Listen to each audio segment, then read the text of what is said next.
noche, que les habla su necesidad, que Él sabe qué necesita cada uno, pero que Él puede obrar y hablar a una vida, según como Él quiere.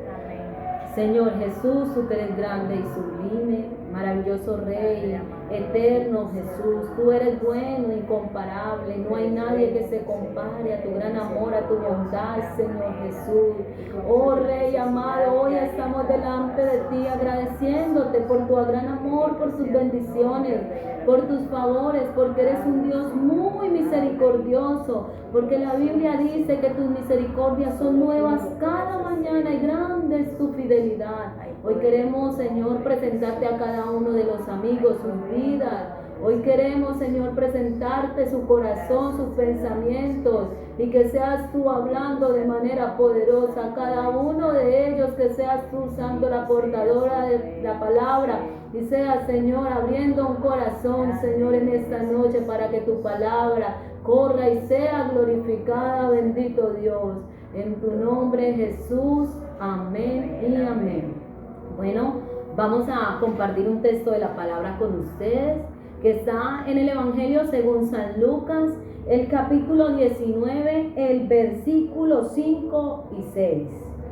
Voy a leer para todos. Si alguno tiene allá en su dispositivo la Biblia o la tiene en físico, la puede sacar y puede corroborar la lectura de la palabra. Dice: cuando Jesús llegó a aquel lugar, mirando hacia arriba, le vio y le dijo: Zaqueo, date prisa, desciende, porque hoy es necesario que pose yo en tu casa. La pregunta es necesario que Dios pose en tu casa hoy? ¿Cuánto tiempo vas a esperar para que Dios pose en tu casa? Hoy el Señor, así como Zaqueo, te dice que te des prisa, que desciendas, porque el Señor necesita habitar no en una casa material, sino en la vida y el corazón de alguien. Entonces, hoy la invitación para ti, querido amigo, es que permitas que Dios pose en tu casa y verás que Él es capaz de llenar todos esos vacíos que nada ni nadie ha podido llenar. Dios les bendiga. Hola, hola, saludos a todos, los saludo en el nombre de Jesús. Con esta reflexión, este inicio de la palabra, damos la bienvenida a todos los que vayan ingresando a ver este video, que sea el Señor Jesús hablándonos a todos, porque inclusive nosotras que preparamos el mensaje, el Señor nos habla a nosotras primeramente, antes que a todo aquel que necesite esta palabra, y que Él le llevará en su momento y le servirá, le será útil, porque la palabra del Señor no llega de balde a una vida. Entonces, hoy vamos a hablar de los vacíos que llegan a nuestra vida, ¿cierto? Nos dice que los vacíos son esas emociones, o esas, digámoslo así, faltas de emociones, son esas carencias emocionales con que crecemos a veces desde la niñez, que nos llevan, que nos producen a través de celos, de los miedos, de las inseguridades, depresión, todo eso que a veces vemos en la juventud hoy en día, y que de pronto lo hemos vuelto algo normal, pero eso no es normal. El Señor ha llegado al mundo para traer vida, para traer paz, para traer calma, ¿cierto? Y a veces en la vida nos dejamos llevar por muchas situaciones y caemos en ese hoyo en el que, ¿cierto?, vemos que no hay salida. Entonces vamos a usar como referente a Elías. La primera impresión que nos revela de Elías es que era un varón conforme a nuestras emociones, ¿cierto? Era un varón emocionalista igual que nosotros, pero era un servidor de Dios, era aquel varón que tenía y guardaba la ley de su Dios, del Dios con el que él había crecido. Entonces, en ese momento el pueblo estaba muy desviado de las leyes, y eso lo llenó a él, lo afligió en su corazón, ¿cierto? Y su primera aparición en la palabra es que va y se presenta delante de un rey y predice una sequía. Entonces diríamos, ve, y aquel por qué se emocionó tanto y fue y llevó como que un mal a su pueblo. Pero todo esto era porque él quería que su pueblo volviera nuevamente a ese Dios, ¿cierto? Y eso lo afligía en su corazón. Entonces, luego de que él de que él anuncia esa sequía, huye. Y vemos que es sustentado con una mujer viuda. Hay un propósito fundamental en el que el Señor le permitió a Elías ir donde esta viuda, y no fue solo para restaurar a esa mujer, sino para restaurarse él espiritualmente. Reconocer que aunque él, cierto, tenía a Dios en su corazón, se sentía afligido. Pero ese encuentro con el Señor lo llevó más adelante al propósito que Dios tenía aún para él. Él fue un hombre que hizo volver al pueblo, ¿cierto?, donde destruyó ese dios pagano llamado Baal, que ellos creían que era el que les daba la fertilidad, pero él hizo entender al pueblo que solamente Dios lo sustentaba, pero aún así sentía aflicción en su corazón, ¿cierto? Y vemos que más adelante en las escrituras nos dice que él llega a un punto en el que le dice al Señor, quítame la vida. Vemos a un Elías, ¿cierto?, con muchas emociones como nosotros hoy en día, dificultades, problemas, celos, porque él se sentía en ese momento angustiado en gran manera el ver cómo la gente se había desviado de Dios. Pero él no sabía que ese no era el final, ese era el inicio de todo lo que el Señor iba a hacer en la vida de él. Entonces, hoy en día tenemos muchas dificultades, muchas. Aún nosotros que estamos en el Evangelio nos vamos a presentar a muchas dificultades, pero el Señor siempre quiere que entendamos que Él es nuestro sustentador, ¿cierto? Que Él es ese Dios que toma el control de todas nuestras emociones, que nos hace sentir paz, que nos hace sentir gozoso, que Él llena ese vacío, esa carencia de pronto con la que usted creció, esa falta de amor. El Señor tiene todo para entregarnos hoy. Él quiere que así como Elías fue un varón sujeto a emociones, pasiones, y se mantuvo firme pese a sus quebrantos de fe, siguió creyendo en quién era Dios. Más adelante vemos que él tuvo un encuentro con el Señor, ¿cierto? Primero le envió un ángel para que le sustentase y lo levantara de esa condición. Pero luego el mismo Dios se le presentó en manifestación en la cual él creía que ese era Dios, pero el Señor no se le presentó en la forma en la que él esperaba. El Señor fue, le habló y le dijo que por qué se sentía así, ¿cierto? Y él le refiere al Señor que se sentía celoso de él. Imagínense, yo sentirme celosa de Dios, pero era ese amor profundo que él sentía por su Dios, que él no entendía de pronto. Miremoslo desde este punto, él no entendía en la forma en cómo el pueblo se desviaba del camino de él, sabiendo todo lo que el Señor había hecho por ellos. A veces nosotros nos sentimos así, ¿cierto?, por un familiar. Es que yo he hecho todo por mi familiar y mi familiar se comporta de la manera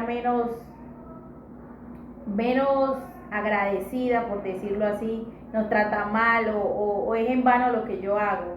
Aún así, el Señor sigue teniendo amor, ¿cierto? Entonces, eso quiere que sintamos nosotros, aún en medio de esas adversidades, dificultades y de ese mal proceder de pronto de algunas personas, que nuestro corazón no se desvíe de Dios. Porque si llega odio a nuestro corazón, si llega resentimiento, si llega angustia, nos estamos apartando del Señor, aunque no lo creamos, así es. Pero el Señor tenía propósitos con Elías. Luego de eso lo envió a ungir reyes, lo envió a ungir profetas, los cuales fueron en gran manera usados. Pero esta depresión de pronto con la que pudo cargar, o esta aflicción que llevó Elías, no le impidió que se cumpliera el propósito que Dios tenía con él. Él reconoció a su Dios, se dejó guiar y fue levantado al cielo, ¿cierto? Porque eso vemos, fue levantado en un torbellino de fuego al cielo. Y uno diría, pero ¿qué vio el Señor que levantó a Elías? ¿Cierto? Ese amor y esa pasión que él sentía por Dios, que quiso corregir a su pueblo, pero no pudo, porque el pueblo siempre siguió apartado del Señor. Entonces, hoy el mensaje es que si sientes que no puedes más, que ya estás a punto de tirar la toalla, o alguien te ha hecho sentir así por menosprecio, por falta de comprensión, no vayas donde otra persona, ve directamente a Dios, que Él está allí esperando. Él quiere ser ese refugio para ti, como lo ha sido para nosotras. También hemos tenido dificultades, también hemos tenido momentos en los que de pronto queremos renunciar, pero sabemos que tenemos un Dios que es todopoderoso, que no hay nada imposible para Él y que si clamamos a Él, Él nos responderá. Entonces el mensaje hoy es, no importa cuántas falencias tengas, el Señor aún así tiene un propósito especial contigo. Te quiere dar salvación, te quiere amar, te quiere cuidar, te quiere guiar. Eres Jehová de los ejércitos, el que pelea nuestras batallas. Entonces, ¿cómo no ir a ese Jesús que vino aquí a este mundo y padeció más que nosotros para darnos salvación? ¿Qué nos impide a nosotros hoy dar ese paso de fe? ¿Qué nos impide a nosotros aceptar al Señor en nuestro corazón? En ese momento el pueblo estaba lejos, pero no todo el pueblo estaba apartado de Dios. Aún así seguían hombres dispuestos a caminar en obediencia con el Señor. ¿Qué nos impide a nosotros hoy andar en obediencia a Dios? Si todo es pasajero, todo. Sales a una rumba, te sientes feliz, gozoso, pleno, aún sientas el alma rota, pero ¿cómo te sientes al día siguiente? Físicamente y emocionalmente. No te sirve, no te ayuda, pero el Señor es esa luz, el Señor es esa paz, el Señor es esa fortaleza que no llega a nosotros solo para que nos veamos deslumbrantes o bonitos o con buen parecer, no. El Señor quiere vidas para usarlas con propósito, grandes. Entonces, desde mi experiencia, esas son las palabras que le puedo decir. No sé mi hermana Siley qué palabras les puede argumentar. En este camino, así como le dijo el ángel a Elías, levántate porque mucho camino te resta. A usted y a mí, no sabemos cuánto sea el camino, pero hay un propósito. Y si el Señor nos tiene aquí, es para que cumplamos ese propósito que Él tiene con nosotros. Solamente disponte, abre tu corazón y deja que el Señor haga la obra en ti. Querido amigo, el Señor es el único que nos puede ayudar a que nuestros sueños se hagan realidad. Quizás a veces nosotros hacemos nuestros propios planes porque somos humanos y como vamos sentimos que vamos bien, pero a veces los de Dios son muy diferentes a los de nosotros. Entonces la invitación es que si esos planes no te están saliendo bien, los pongas en manos de Dios. Si eso que tú hoy estás pensando no es conforme a la voluntad de Dios, deja que Dios haga lo que Él tenga que hacer, porque Dios es perfecto en todo. Entonces dejemos que Dios haga lo que Él tenga que hacer en nuestra vida. Nosotros estamos acá y hemos pasado por momentos difíciles, como decía mi compañera y mi hermana Mónica. En la vida no nos vamos a escapar de no pasar por dificultades. De hecho, en Eclesiastés, el capítulo 3 dice que todo tiene su tiempo, es decir, que los seres humanos pasamos por 28 estaciones. Pasamos por todos. Lo más bueno de las estaciones son los momentos buenos, cuando hay que reír, cuando está la alegría, cuando vamos a edificar, cuando vamos a arrancar lo sembrado, pero no cuando nos toca llorar, pero no cuando nos toca pasar a sembrar, no, nadie le gustan los momentos difíciles, pero a todos nos va a tocar vivirlo, pero qué bueno vivirlo en las manos del Señor, así como los vivió Elías. Quizás Elías se sintió solo, pero ahí estaba el Señor con él y le mandó la porción necesaria para seguir el camino, porque realmente solos no podemos. Uno como ser humano puede decir yo soy capaz, pero si el Señor no le ayuda nunca somos capaces. Él es el que nos da las fuerzas para continuar aún cuando nos sintamos cansados y sin fuerzas. Entonces sigamos adelante. Si hoy quizás te sientes así sin fuerza, como quizás nos hemos sentido algunos muchas veces, el Señor es el que da fuerza al cansado y multiplica al que no tiene ninguna, dice su palabra. Entonces les queremos invitar a que el Señor sea su mayor refugio, a que Él pueda llenar esos vacíos. No es necesario que hagan la oración más larga, ni que de pronto tengan la conversación más extensa con Dios, ni las palabras más refinadas. El Señor no necesita eso, solamente un corazón dispuesto. Entrégale tu corazón y verás que Dios hará el resto. Dios les bendiga. Amén. Para terminar les voy a dejar este versículo que está en 1 de Pedro 5:7. Echando toda vuestra ansiedad sobre Él, porque Él tiene cuidado de nosotros. este tema de la ansiedad y la preocupación no es nuevo. Es algo que siempre ha estado, porque recordemos que el Señor es nuestro creador. Entonces Él nos conoce todo en nosotros.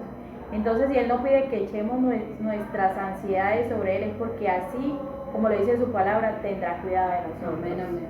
Entonces, que Dios les bendiga.